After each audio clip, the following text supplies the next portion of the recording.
लोक तुमच्या मागे लागून जातील तुम्हाला सिद्धी प्राप्त झाली म्हणून. आपण मदत घेतली योगिनींची, तर तुम्ही जसं म्हणतात की आपल्याला चॉकलेट दिलं जातं, तर आपण मेन जो मार्ग आहे त्याच्यापासून भरकटत जाऊ ना. भरकटतो आपण. कसं आहे की आता कुठलीही सिद्धी प्राप्त झाली का त्याच्या मागे लोक लागतात, किंवा त्याला त्या गोष्टीचा आनंद मिळतो, किंवा त्या विद्येमुळे त्याला लोक ओळखायला लागतात. मग त्याचा दुरुपयोग करायला सुरुवात करतात. कारण पॉवर कधी पण ती सांभाळण्यासारखी, म्हणजे विशेष आहे, त्याला सांभाळणं एक विशेष आहे. तुमच्याकडे गन आहे तर भांडण झाल्यानंतर तुम्ही ती दाखवणारच आहे त्याला घाबरवायला, नाही तर ते काय उपयोगाची. त्यामुळे ते आपल्याला हे, माझ्याकडे जर कधी एखादी पॉवर असेल तर मी ती दाखवेलच, मी ती बाहेर काढणारच.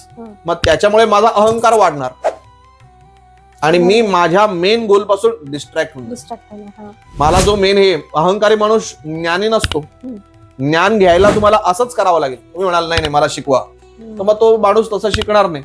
तो म्हणाल तू घरी जा.